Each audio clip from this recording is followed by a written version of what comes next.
de volta com o nosso programa Espaço Cidadão, na TV União, a TV do Cidadão. Vamos agora conversar com o nosso primeiro convidado de hoje, Alain Lacerda, cientista político e também professor da UFRN. Conversar sobre conjuntura nacional, esse contexto que nós estamos observando, desde o período do impeachment para cá, né? Seja bem-vindo, professor Alain Lacerda, ao nosso Espaço Cidadão. Boa noite. Boa noite, Robson. Boa noite aos telespectadores. Prazer tê-lo conosco. Inicialmente, eu gostaria que você pudesse compartilhar conosco a visão que você tem do que culminou com esse processo de impeachment, por uns chamado de golpe, por outros chamado de impeachment, que seria legítimo até do ponto de vista jurídico e político. Qual é a sua visão a respeito? Eu acho que o problema do impeachment da presidente Dilma é basicamente legitimidade, né? O rito constitucional foi seguido com uma certa fanfarra, né, pela Câmara, sobretudo pela Câmara, um processo meio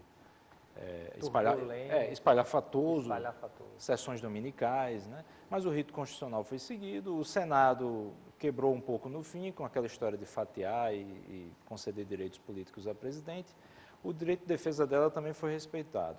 O problema está onde? Eu acho que o pretexto usado, um tanto quanto frágil, das pedaladas fiscais, mas meu incômodo maior é com a liderança do processo na Câmara pelo presidente Eduardo Cunha, o presidente então Eduardo Cunha, que aliás se encontra preso, né? Coincidentemente está preso, né? Eu acho que jamais um réu num processo penal poderia ter presidido essa sessão. Então a legitimidade saiu quebrada aí. Aliás, ali temos vários réus, né? No Câmara e Senado, réus e denunciados, né? Tem investigados, né, denunciados, né, presos preventivamente também. Então, saiu quebrada a legitimidade. O governo, sobretudo o período de interinidade de Michel Temer, poderia ter resolvido essas questões, talvez fazendo um governo de centro, mais amplo, mais inclusivo, mas o governo realmente girou muito numa direção conservadora, né, se baseando basicamente no empresariado, mas sem ter uma faixa de diálogo, inclusive até com classes médias conservadoras que há na sociedade brasileira. Um governo muito fechado. Aí quando vem a delação, eu acho que esses problemas já vinham se agudizando. Aí quando vem a delação do senhor Joesley, né, da JBS, esse castelo de cartas cai. E eu diria que hoje a legitimidade de Temer é praticamente zero. Pois é. E há um detalhe importante que merece ressaltar, é que um dos grandes argumentos que levou parte da população brasileira às ruas era o combate à corrupção, tirando Dilma, tirando o PT da presidência da República, do governo federal, se estancaria a corrupção, mas parece que a situação é outra hoje, totalmente diferente, né? Eu acho que a corrupção, no caso das manifestações favoráveis ao impeachment de Dilma, a corrupção era basicamente também um pretexto, né? Se você for olhar, assim, foram poucas pesquisas, mas as pesquisas que foram feitas mostram que, na verdade, a grande maioria dos manifestantes que queriam o impeachment da presidente, o pessoal que foi para a rua, tinha uma linha mais que a gente chama na ciência política de centro-direita. Digamos que eram quem se opunha ao pessoal do PT e, digamos assim, as esquerdas em geral, né? Então, na verdade, se usou esse pretexto. É uma coisa do conflito político que a gente vê aqui no Estado, né, nos municípios e tal, é uma coisa que você vê. O problema é que agora, quando você tenta regular mais e de certa forma, conter a Operação Lava Jato, aí dá uma impressão para o eleitor de dois pesos, duas medidas, né? O ex-deputado Rocha Loures, né, por exemplo... O homem da mala. O homem da mala foi solto, ele ficou poucas semanas preso. E há casos aí de pessoas, não só do PT, mas até de outros partidos também, mas me vem à mente o José Disseu, né, a quem não tem a menor simpatia, entendeu? Mas ele ficou preso preventivamente aí 2 anos ou quase isso. Então aí fica esse negócio, aí, isso é até um presente para o PT se recuperar na eleição do ano que vem, que deveria ser um pleito ruim para o pessoal do PT, vai acabar sendo não tão ruim. Há quem diga que hoje o próprio presidente Lula e os setores do PT defendem que, apesar de tudo, mesmo oficialmente dizendo outra coisa, que é bom, que seria importante para eles, que Michel Temer permaneça presidente da República, porque é de uma rejeição altíssima e tem se atropelado a cada dia, com mais denúncias, e isso, ao contrário, tem feito uma campanha que favorece ao próprio Partido dos Trabalhadores, favorece a quem estava no poder anteriormente. Eu entendo o cálculo eleitoral de boa parte do PT, eu acho que você está certo, o ex-presidente Lula raciocina dessa forma, porque se Temer cai agora, você pode ter um presidente eleito indiretamente pelo Congresso que consiga resolver as coisas, ele só ficaria até dezembro do ano que vem, essa pessoa que viria a ser eleita pelo Congresso, pode resolver as coisas, né? E seria uma pessoa provavelmente de uma linha oposta à do PT e poderia dificultar uma recuperação dos petistas no ano que vem. Ele tem esse cálculo. Não é o meu. Eu acho que o governo Temer acabou, entendeu? E aí eu prefiro que haja uma solução. A renúncia, obviamente, é um ato unilateral, é uma decisão dele, eu respeito se ele ficar ou não.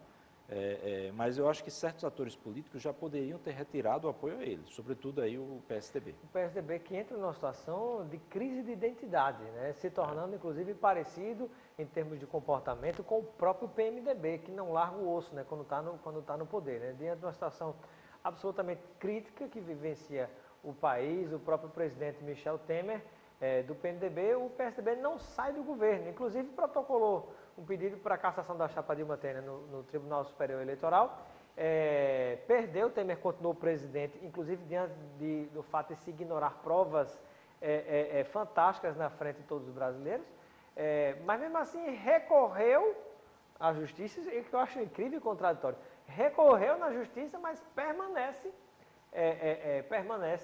na base de apoio ao presidente Temer. Há quem diga que, inclusive, negociou-se a volta de Aécio Neves no exercício do mandato como senador, né, também denunciado com mala de dinheiro, em troca do apoio às reformas do próprio Michel Temer, né? Sim, o PSDB tem se desgastado com essa postura de indecisão, né? Ele tem um compromisso com as reformas, que tem uma dose de impopularidade, só que as reformas estão vinculadas à permanência de Temer na presidência, né? Então eles ficam... Eu acho que o correto era o PSDB apresentar o seu programa, eu acho que deveria ter feito isso já quando Dilma ia mal, em 2015, o governo de Dilma certamente, sobretudo 2014, 2015, ia mal mesmo, né?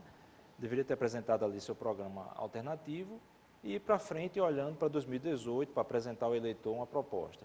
Ele está se enrolando aí e está se contaminando no que eu considero um abraço de afogados com o Temer. É bom frisar que tem divergências internas. Se for olhar a bancada na Câmara, eu acho que a maioria quer largar esse negócio, né? Que ela, digamos assim, jogar esse abacaxi para o outro lado. Mas aí a direção nacional realmente é bem indecisa e também os líderes paulistas. O ícone do PSDB, por exemplo, o ex-presidente Fernando Henrique Cardoso, já posicionou-se, inclusive, defendendo que o próprio Temer tenha um gesto, facilite as coisas e peça renúncia, entre outras palavras, foi a mensagem dada pelo ex-presidente Fernando Henrique. Esse negócio de gesto de grandeza, né? Eu já Esperar de Michel Temer é difícil. Eu já analiso política brasileira há mais de 20 anos, entendeu? E sempre que alguém pede esse famoso gesto de grandeza, a pessoa não gesticula nada, né? Fica quieto. Fica imóvel. Eu não consigo aqui lembrar de um gesto de grandeza, um pedido por um gesto de grandeza que tenha sido atendido, né? Mas a manifestação de Fernando Henrique não deixa de ser importante, até pela referência às eleições diretas. Eu acho que essa referência não é para valer, assim como o ex-presidente Lula, quando fala em diretas, não é tão para valer assim, eu acho que é mirando mesmo em 2018.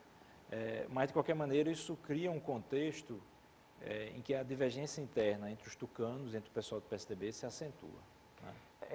E aí eu lhe pergunto, na sua avaliação, né, onde é que está essa raiz, né? A gente tem discutido bastante isso aqui no programa, mas eu gostaria de ouvir também a sua opinião importante.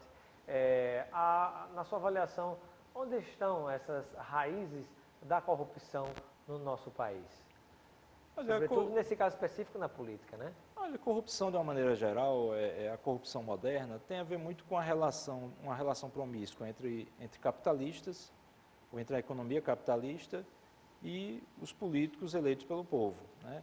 No caso brasileiro, o que tem dado mais problemas, além, obviamente, da pessoa afanar e comprar sapatos e não sei o quê, é realmente o financiamento de campanhas eleitorais. Então, isso é um calo O Supremo já proibiu o financiamento empresarial, o financiamento individual continua, obviamente, e tem que se criar uma cultura, né, com tetos para evitar que um milionário compre uma eleição, né, mas uma cultura de doação, de você fazer vaquinhas virtuais. Então isso tem que melhorar a legislação.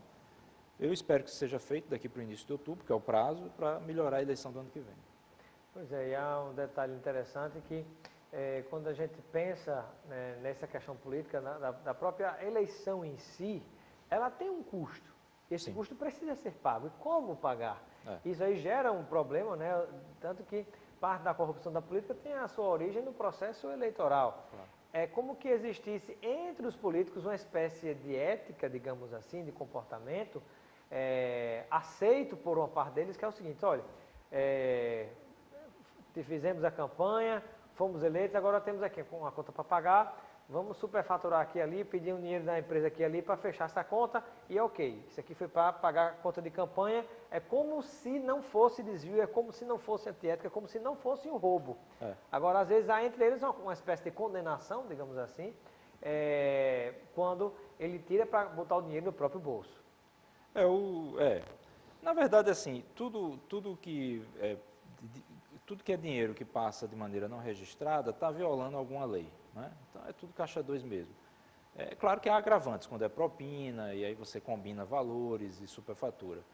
Uma coisa que acontece nas campanhas e aí realmente para o grande público as pessoas não percebem, que campanhas realmente são muito caras. Então é isso que você falou, o processo eleitoral brasileiro tem sido muito competitivo, isso é até bom, porque isso significa que líderes que estão aí há muito tempo, uma hora perdem a eleição, né? Agora, o fato de ser competitivo significa também que ele é mais caro.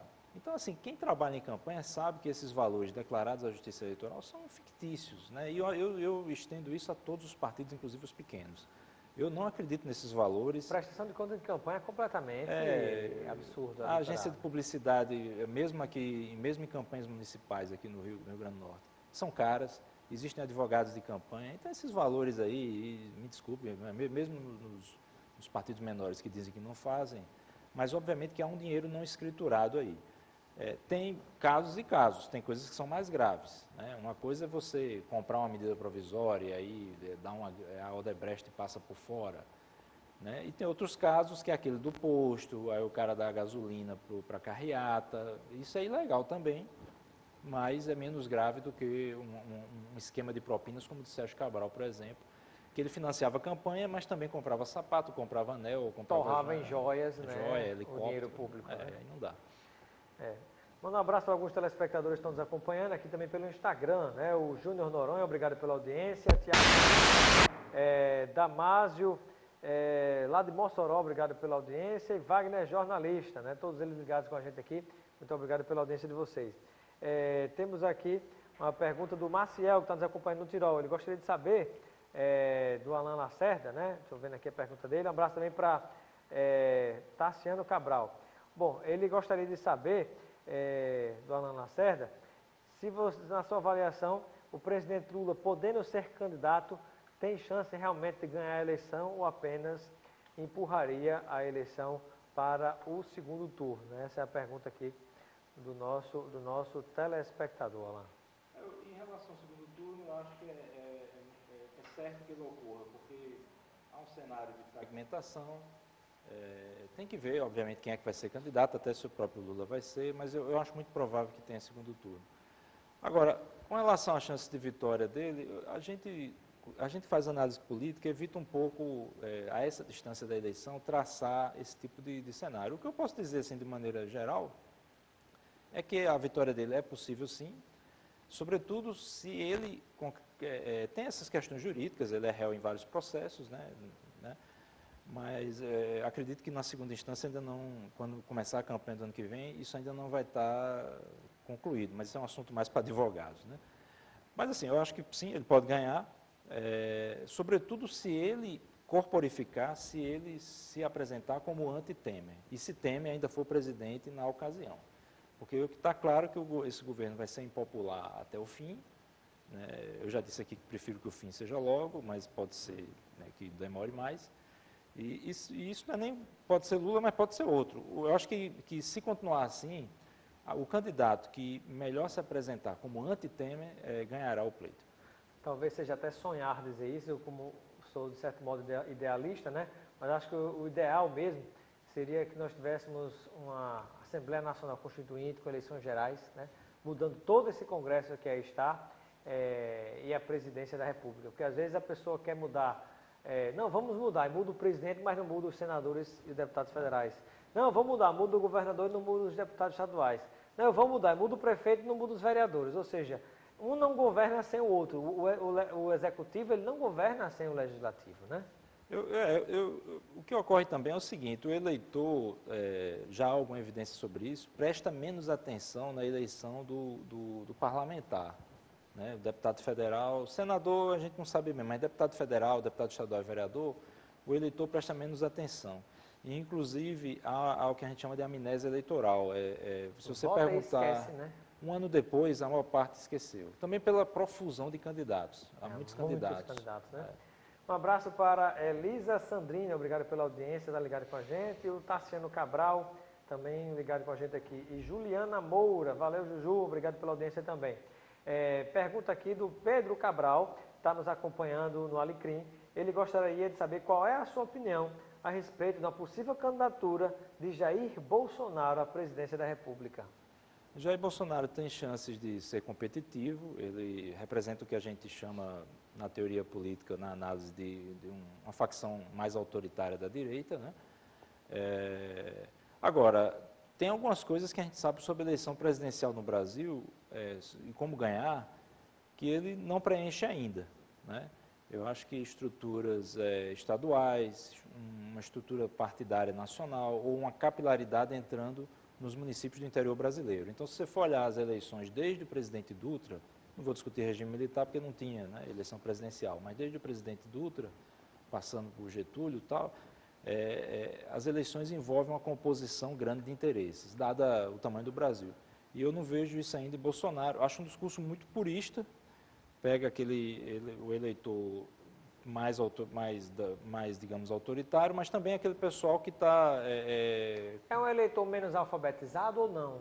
Não, há evidência até de que tem muita gente na classe média alta e pessoas do superior. Agora, mas é sobretudo o eleitor que quer explodir tudo que está aí. É uma negação da política. Também, o núcleo dele é um eleitor, digamos, um eleitor que gosta de uma direita autoritária. Mas ele tá ampliando isso entre os jovens, né? O pessoal que não está vendo nada, aí vai. Mas eu acho que ele pode ser competitivo, sim. Quando eu digo competitivo, é 10% dos votos, talvez mais. Olha só.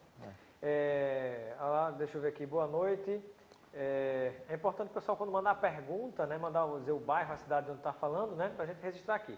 Mas a pergunta assim, pergunta ao professor Alain Lacerda, analisando a confluência entre as influências políticas e a teoria da autonomia dos poderes, checks and balances, o professor acha válido o argumento do ministro Marco Aurélio para justificar a volta do candidato Aécio Neves ao cargo de senador?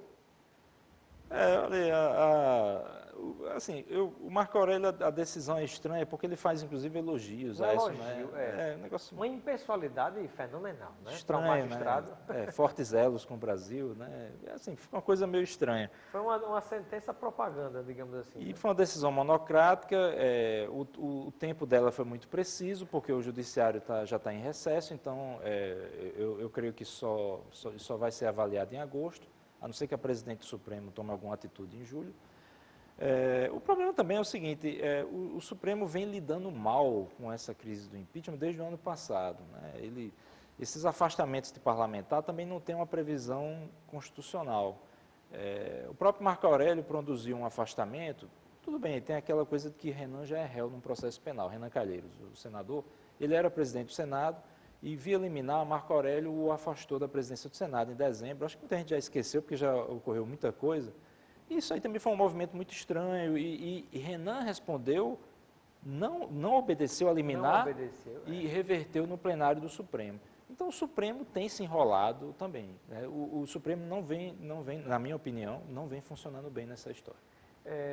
Deixa eu ver aqui, participação. A pergunta anterior foi do Victor, que é aluno seu na UFRN, eu acredito. Sim. Victor, né? Deixa-me ver aqui. Participação aqui do Tiago, que está nos acompanhando lá em Petrópolis. Ele pede uma avaliação sua em relação ao nome do Dória, atual prefeito de São Paulo, para concorrer à presidência da República. É uma opção. Eu vejo dois obstáculos. Um primeiro é que ele é uma criatura, politicamente falando, do governador de São Paulo, Geraldo Alckmin. A gente sabe que política tem fila e tem precedência, então acho difícil o Alckmin abrir esse espaço a ele, o governador de São Paulo. O outro, e precisa ser testado, na verdade, né? Diferente do próprio Geraldo Alckmin, que já foi governador por algumas vezes, já disputou a presidência da República, não por ter disputado, mas por já ter uma experiência administrativa. Não é simplesmente pelo fato de ser empresário que você, digamos assim, teria a mesma capacidade para assumir um país, né? E outro problema, o eleitor paulistano o elegeu para ficar lá 4 anos, e já tem pesquisa da Datafolha mostrando que a maioria absoluta do eleitorado paulistano deseja que ele conclua o mandato de prefeito. E isso faz todo sentido. Ele tem um programa, é interessante que ele cumpra esse programa. Né? Muito bem, deixa-me ver aqui. Mais uma pergunta para finalizar. Que avaliação você faz em relação a perspectivas para o quadro político no estado do Rio Grande do Norte 2018? Pergunta da Janaína, que está em Candelária nos acompanhando. Olha, Janaína, o quadro político nacional influi sobre o estadual, então isso está criando muita incerteza, que também as regras eleitorais podem mudar daqui para o início de outubro. Olha assim, eu acho que tem que ver quem são as candidaturas, né? Para governador, o que eu posso dizer é que o quadro, me parece, nesse momento, né, e isso pode mudar, favorável à senadora Fátima Bezerra, caso ela venha a ser candidata a governadora. Né? Porque o plano nacional pode vir a ajudar, né? O plano nacional, o plano estadual no seguinte sentido, né? Você tem um ex-deputado da família Alves preso, né? Então isso complica uma armação. Família como um todo, né? O próprio prefeito Carlos Eduardo, que é Alves, esteve apoiando a candidatura do primo, né? Complica, né? E o governador está mal avaliado. A maioria absoluta do eleitorado potiguar, 57% na última pesquisa, avalia mal o governo Robson. Eu também não sei se ele vai se candidatar à reeleição. A gente tem que aguardar essas decisões. Considerando esse cenário, né? Bom, infelizmente nosso tempo chegou ao fim. Eu quero agradecer a sua participação aqui no nosso programa Espaço Cidadão, o professor Alan Lacerda, de Ciência Política da UFRN. Seja sempre bem-vindo. Olá, eu agradeço. Daqui a pouco, depois do intervalo, vamos conversar com o secretário adjunto de Meio Ambiente e Recursos Hídricos do Governo do Estado, Maírton França. Com ele nós vamos falar a respeito da situação do nosso Rio Grande do Norte, mas agora não mais falando sobre política, olhando agora um outro aspecto do Estado, que é exatamente a situação das chuvas. Estão melhorando a paisagem, não só a paisagem, mas também a agricultura e os outros setores do nosso Rio Grande do Norte. Está enchendo, nossas barragens estão, de certo modo, cheias ou ainda não, falta muita coisa. Aquilo que foi-se embora de água evaporou, será que já conseguimos recarregar um pouco mais?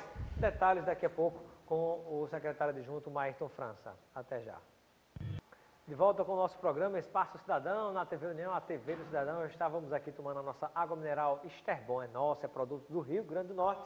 Detalhe, Esterbon não é só a água mineral, fabrica também o gelo. Você vai encontrar na Esterbon, sabe o que mais? O sorvete, o picolé, a casquinha de sorvete, inclusive vendida para vários estados brasileiros. E ainda mais agora que você precisa provar a polpa de fruta. É nosso, é do Rio Grande do Norte, né? A Esterbon. Seja bem-vindo, Maírton França, ao nosso programa Espaço Cidadão. Boa noite. Boa noite, Robson. Boa noite a todos. É um prazer tê-lo conosco. Prazer Eu gostaria que você pudesse compartilhar conosco, né, como é que está a situação do interior do Rio Grande do Norte, porque aparentemente quem está na capital, na Grande Natal, uma parte da Grande Natal, tem vivenciado tanto frio, tanta chuva, que imagina que o estado todo está inundado de água e as barragens que estavam quase zero, está tudo cheia. Como é que está a situação? É o contrário, viu, Robson? É o contrário? A gente tem hoje no litoral do Rio Grande do Norte, nós temos um regime pluviométrico em que as chuvas começam agora em maio. Realmente um bom inverno, que a gente chama de inverno, estação chuvosa, porque na verdade nós não temos inverno, nós temos verão com chuva. Né? O verão com chuva, nesse caso, começa em maio, aqui no litoral leste do estado, e vai até mais ou menos, com boa previsão, até agosto. No caso semiárido, que aí é bom falar, porque as pessoas estão em Natal, a maioria das pessoas estão realmente na região metropolitana de Natal, mas a maior parte do território do Rio Grande do Norte, cerca de 97%, está no clima chamado semiárido, cujo regime pluviométrico é bem diferente do nosso aqui do litoral. Começou a chover em fevereiro, né, e já em abril nossas chuvas já tinham totalmente parado nessa outra faixa territorial do estado, que é a maior parte do estado, 97% do território do estado. As barragens não tomaram água, com exceção da barragem de Extremóis, aqui no litoral, por causa das chuvas que a gente está acompanhando aí. São muito localizadas, Chegamos a 83% da Lagoa de Extremóis, que inclusive atende a Zona Norte de Natal. Logo, logo a CAERN deve estar rediscutindo com o IGARNE a questão do rodízio, né, de abastecimento dessa área da cidade. Mas no interior do estado, nós chegamos já ao menor nível da história do Rio Grande do Norte, temos de reservação hídrica nas nossas barragens. Chegamos a 16%. A barragem Armando Ribeiro Gonçalves, inclusive, já temos uma nota técnica da Agência Nacional de Águas, da ANA, e também do IGARNE, que é o Instituto de Gestão das Águas do Rio Grande do Norte, mostrando que em novembro a barragem Armando Ribeiro Gonçalves estará em volume morto. Aí, para o telespectador entender o que é o volume morto, é o momento em que a barragem deixa de dar vazão naturalmente. Ela só vai dar vazão caso a gente coloque uma bomba para que a água passe de um lado para o outro da barragem. Isso significa o quê? É um nível crítico. É um nível muito crítico. Isso significa, basicamente, Robson, que a gente vai ter todas aquelas cidades, 7, 8 cidades, servidas pela adutora Sertão Central Cabugi, que vai de Itajá até Riachuelo, a cidade de Açu. Nós temos a cidade de Mossoró, que mais de 20% é abastecida pela adutora Jerônimo Rosado, ficará sem água. Essas duas captações, elas estão a jusante, ou seja, depois da barragem, ali próximo da ponte, né, a ponte de Açu. E também, uma outra questão que é importantíssima, que você falou, a questão do desenvolvimento econômico. Depois da barragem de Armando Ribeiro Gonçalves, nós temos praticamente 25% do PIB do estado. Produção de petróleo, fruticultura para exportação, cassinicultura, toda aquela área de pronafianos também, de agricultura familiar, tudo isso prejudicado, porque não vai ter mais a água depois de novembro. Nós estamos aí discutindo com o Ministério da Integração Nacional um recurso que transfere aquelas captações das adutoras para dentro da barragem, tentando aproveitar ao máximo o volume morto, que é 240 milhões de metros cúbicos. Só para vocês acompanharem, a maior barragem do estado tem uma capacidade de 2 bilhões e 400 milhões de metros cúbicos, está com apenas 16% da sua capacidade. É incrível, né? A gente está numa situação muito difícil. A gente anda pelo interior, os pastos estão... E não há previsão, secretário? Não, olha, a gente inclusive tem uma suspeita até bastante negativa, as pessoas têm apontado, os meteorologistas, para a formação de um El Niño, agora entre agosto e setembro deste ano. O que significa a formação do El Niño? O El Niño significa o seguinte, seca certa no Nordeste. Litoral ou só na região? A gente fala Nordeste como um todo, principalmente o nosso regime pluviométrico, que vem de fevereiro até abril, como eu já falei, essa chuva que vem da zona de convergência intertropical do Atlântico Norte. A gente recebe essa chuva adentra o estado do Rio Grande do Norte, essas nuvens, formação de nuvens, uma umidade que chega ao Rio Grande do Norte veio pelo Atlântico Norte.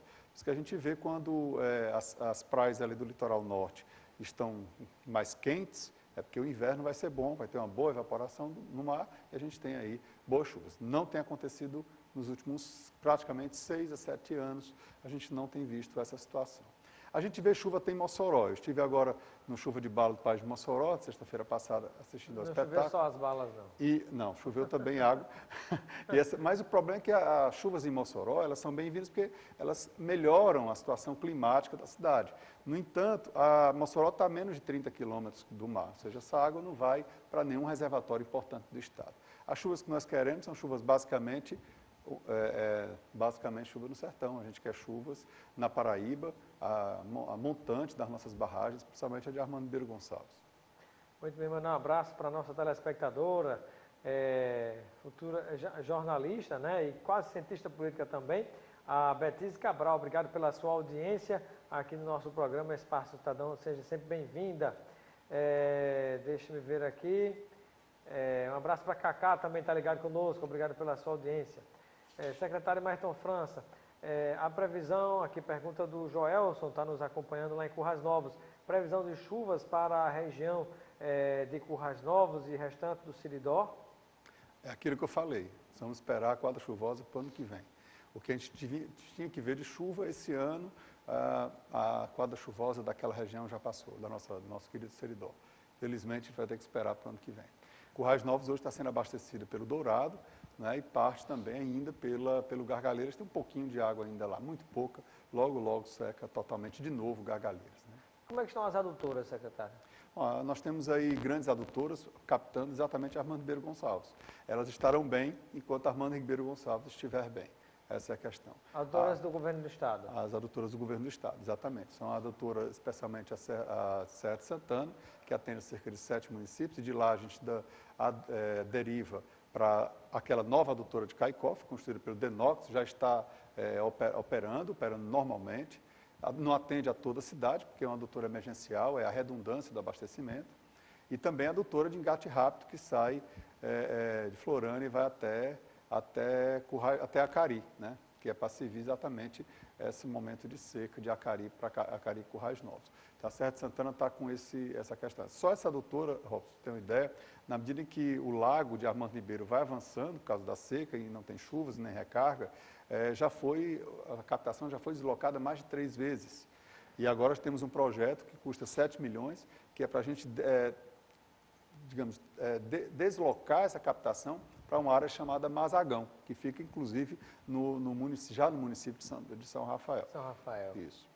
Bom, secretário, pela sua experiência, inclusive como técnico, algumas pessoas comentam de que existiriam 3 Rio Grandes do Norte, do ponto de vista do clima, nessa divisão geográfica, né, do ponto de vista climático e do meio ambiente. Você concorda com essa avaliação?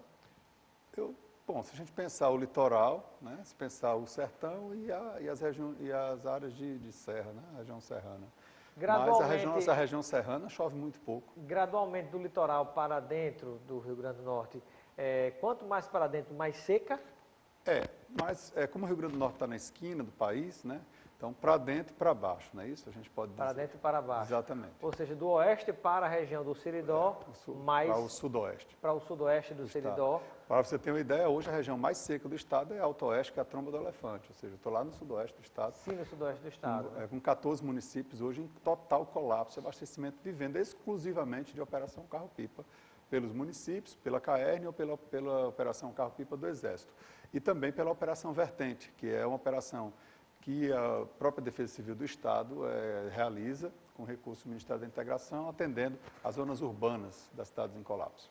Secretário, o que pode ser dito em relação ao desmatamento zero? É o seguinte, nós em 2015, nós fomos signatários de um acordo com a ONG SOS Mata Atlântica, em que a gente se comprometia em não desmatar mais Mata Atlântica, ou impedir o desmatamento ilegal da Mata Atlântica e, ao mesmo tempo, nós nos comprometemos em ampliar as áreas de Mata Atlântica do Estado. Então, para você ter uma ideia, nós temos 17 municípios no Estado que fazem parte do bioma, de acordo com a Lei 11.428, que é a Lei da Mata Atlântica, e a gente tem que cumprir essa meta. Este ano, de 2015 a 2016, a SOS Mata Atlântica colocou o Rio Grande do Norte como o estado que menos perdeu mata atlântica em todo o país. Né? Dentre os 17 estados que fazem parte dessa grande área da Mata Atlântica, o Rio Grande do Norte foi o que menos desmatou. Ele desmatou apenas 6 hectares, foram desmatados apenas 6 hectares e, na verdade, 6 hectares foram em área de restinga. Né? Eu atribuo isso, Robson, a um rigor maior na esfera do licenciamento ambiental pelo órgão ambiental do Estado, que é o IDEMA, também um cuidado maior com as unidades de conservação, especialmente aquelas que cuidam e que protegem e preservam a Mata Atlântica, as matas úmidas, né? E também é um cuidado também com mangues e restingas. A gente conseguiu esse bom resultado, essa boa notícia para o povo daqui do Rio Grande do Norte. Secretário, e o que mais pode ser anunciado? Você iniciou um trabalho desde que tinha assumido a Secretaria de Meio Ambiente e Recursos Hídricos, continua na mesma secretaria hoje como adjunto. O que pode compartilhar com o nosso telespectador em termos de realizações de obras que estão em andamento? Por exemplo, começando por Oiticica. A barragem de Oiticica a gente está com 51% já concluída. A gente está construindo agora todo vapor a nova Barra de Santana, que é, como já falei em outras entrevistas, repetir agora, que é uma cidade que vai reassentar cerca de 1.500 pessoas de uma comunidade rural, um distrito do município de Curutu. Esse município vai ser totalmente impactado pela barragem, esse distrito está dentro da área de alagamento, e essas cerca de 1.500 pessoas serão reassentadas e transferidas para essa nova Barra de Santana. Na nova Barra de Santana já estamos com mais de 25% construídas, serão 187 casas, já estão sendo construídas. Inclusive, essa semana está chegando já as lajes que vão cobrir as casas, já passamos de baldrame, já estamos com obra civil já bastante avançada em termos de residências. Já começamos também agora, já estamos planejando para iniciar, já ainda esse mês, a construção dos primeiros equipamentos institucionais, né, uma pequena cidade para 1.500 pessoas, mas que terá drenagem, que já está mais de 80% concluída, a drenagem, esgotamento sanitário, coleta e tratamento de esgoto, abastecimento de água tratada, claro que a partir da barragem de Oiticica, a nova Barra de Santana está nas margens do lago da barragem de Oiticica, além de iluminação pública, toda a parte de pavimentação, uma igreja, praça, centro comercial, creche, escola, ou seja, e um cemitério novo também, que já está com mais de 85% concluído. A gente vai, inclusive, iniciar ainda este semestre, no início desse semestre, a remoção do antigo cemitério para um novo cemitério, que é uma necessidade e uma demanda muito antiga da comunidade Barra de Santana. Secretário, e além da barragem de Oiticica, o que mais pode ser anunciado para o telespectador? Bom, a gente está de vento em popa com os programas Água Doce e o programa Água para Todos, né? No que consistem esses programas? O programa Água Doce, ele implanta dessalinizadores, né, principalmente em comunidades rurais, faz parte do Programa Nacional Brasil Sem Miséria, e a gente tem aí inaugurado vários sistemas de dessalinizadores, dando água doce de águas de poços que são salobras, ou salgadas, ou salinas, e a gente, com essas máquinas, a gente consegue aí dar água doce para beber para as comunidades. A gente tem aí uma previsão de 68 sistemas completos, alguns deles, inclusive, com a produção de tilápia nos tanques de evaporação, do concentrado que sai das máquinas de dessalinização. E também já temos aqui o primeiro dessalinizador movido a energia solar do país, dentro do programa. Né? Está aqui no Rio Grande do Norte. Funciona na comunidade Maria da Paz, lá em Riachuelo. Não, desculpe, em João Câmara. Essa comunidade Maria da Paz, inclusive, foi piloto para a energia solar e está servindo hoje de exemplo para outras comunidades. O Ministério do Meio Ambiente, que é quem coordena em nível nacional o programa Água Doce, recebeu agora de doação mais de 100 painéis fotovoltaicos que serão implantados em dessalinizadores por todo o estado, por todo o país. E é o estado do Rio Grande do Norte que está fornecendo aí essa experiência a partir de Maria da Paz aqui no nosso estado. Secretário, o que mais poderia compartilhar com o nosso telespectador sobre questão de experiências de convivência com a seca, né? Porque nós sabemos que ao longo de muito tempo se fala em indústria da seca. Eu me lembro desde que eu terminei o pré-vestibular no Colégio Salesiano em 1995, já se falava naquele tempo, mas a gente já existia antes, né? Mas naquele tempo já ouvi falar a primeira vez em indústria da seca. Parece que de certo modo ainda funciona hoje no nosso Nordeste. Mas muito se diz que existe água no subsolo, né? Tem água embaixo. Depende de onde. E aí que eu pergunto, né? Onde se encontram alternativas e o que é que o governo está fazendo atualmente para essas alternativas de conviver sem esperar somente pela chuva, por São Pedro? Eu diria que a indústria da seca vai de vento e popa, viu? Inclusive, a gente teve agora uma conversa com o professor Alain Lacerda sobre a questão de financiamento de campanhas. A gente vê vários vereadores que foram eleitos vendendo pipa. Tem Zé da Pipa, por exemplo, o Chico da Pipa, o João da Pipa, que a gente vê vendendo por aí, certamente água, né? Esse povo vende água. Mas veja, só mandar um abraço para a vereadora Júlia Arruda, que está nos acompanhando. Obrigado pela audiência, vereadora, no nosso Espaço Cidadão. Mas nós não temos água no subsolo em todos os lugares. Então, boa parte da área onde tem menos água, o solo é cristalino e a gente tem basicamente pedra no subsolo. A gente fura pedra nas rachaduras, nas fissuras da rocha e encontra a água depositada pela chuva lá no final. Agora, onde é que nós temos água no Rio Grande do Norte? Nós temos um grande aquífero, o aquífero Açu. Ele começa ali entre Baraúna e Mossoró e ele vai se estendendo por chega até mais ou menos Afonso Bezerra. Essa é uma área que tem bastante água. Essa água está sendo perfurada e sendo muito utilizada na fruticultura para exportação. Principalmente o melão, manga, banana e melancia, que a gente exporta. é basicamente tudo isso que a gente vê, uma crise geral na agricultura por causa da seca, e a gente vê ainda o Estado batendo recordes na área de exportação de frutas e produção de frutas. Realmente, na fruticultura irrigada, foi um dos poucos setores no Estado, nos últimos anos, que a gente observou aumento no nível de emprego e da contratação com carteira assinada. Temos um telespectador aqui, Edmilson de Currais Novos, um abraço amigo de Currais Novos. Secretário, qual a capacidade que a barragem Armando Ribeiro tem hoje? Esse volume daria para abastecer ainda por quanto tempo as adutoras? Até novembro. Até novembro. Até novembro. Se não chover naquela região... Como eu falei, a adutora Jerônimo Rosado e Sertão Central Cabugi, elas param depois de novembro. Agora, a adutora do Médio Oeste e a adutora Serra Santana e também as adutoras de Jucurutu, Currais Novos e de Caicó, elas continuam abastecidas mesmo no volume morto. Do volume morto até ela secar completamente, tem que perder 240 milhões de metros cúbicos, ainda há muito tempo ainda pela frente. Muito bem.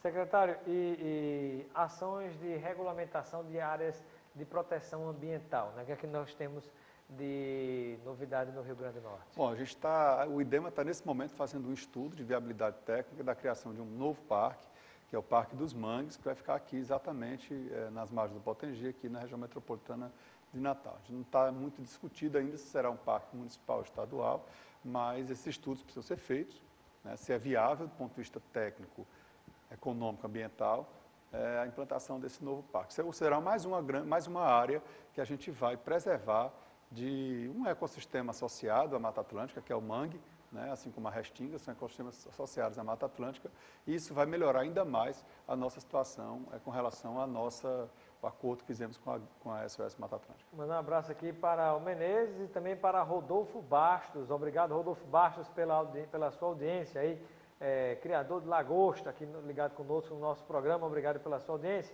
Marcílio Mesquita também acabou de conectar-se com a gente. Obrigado, Marcílio Mesquita, também pela sua audiência. Menezes, um abraço para você. Secretário, e para finalizar, gostaria que você pudesse compartilhar com os nossos telespectadores, diante de tudo isso que está sendo feito, né, as perspectivas, as expectativas são boas, são positivas? Bom, depende de que área a gente está tratando. Aqui para a região metropolitana de Natal, as perspectivas são boas, né? Mas infelizmente para o interior, em termos de abastecimento de água para irrigação, água em geral, as perspectivas não são muito boas. Agora a gente espera que para 2018, que essas chuvas voltem, que o El Niño chegue e vá embora rápido, né? Que o El Niño é a certeza de seca. A Laninha pode ser que não tenha. A gente estava com a Laninha agora no início do ano e a gente não teve chuvas bastantes para a gente conseguir aí recarregar nossos reservatórios. Um abraço para Renan Antônio Azevedo, obrigado pela audiência. Eu quero lembrar que você pode acessar o nosso site, nosso blog da Política e Cidadania, www.robsoncidadão.com.br. Você acessa, lá existe o Fale Comigo, você manda mensagem, coloca sugestões, denúncias de algum problema na sua cidade, no seu bairro, na sua rua.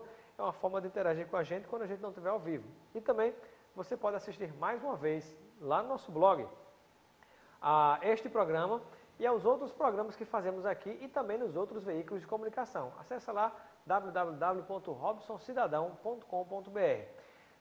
Secretário adjunto de Meio Ambiente e Recursos Hídricos do Governo do Estado, Mayrton França, muito obrigado pela sua presença no Espaço Cidadão. Eu que agradeço, Robson. Um abraço a todos. Ficamos por aqui. Continue ligado com a programação da TV União de Natal. Lembre-se, você tem Instagram? Não tem ainda? Faça, que é gratuito. Seja nosso seguidor, nossa seguidora no Instagram, @RobsonCidadão. Vamos ficando por aqui. Uma excelente semana para vocês que nos acompanham e até a próxima segunda-feira, se Deus quiser, de volta com mais um programa Espaço Cidadão ao vivo e com a sua participação. Até lá.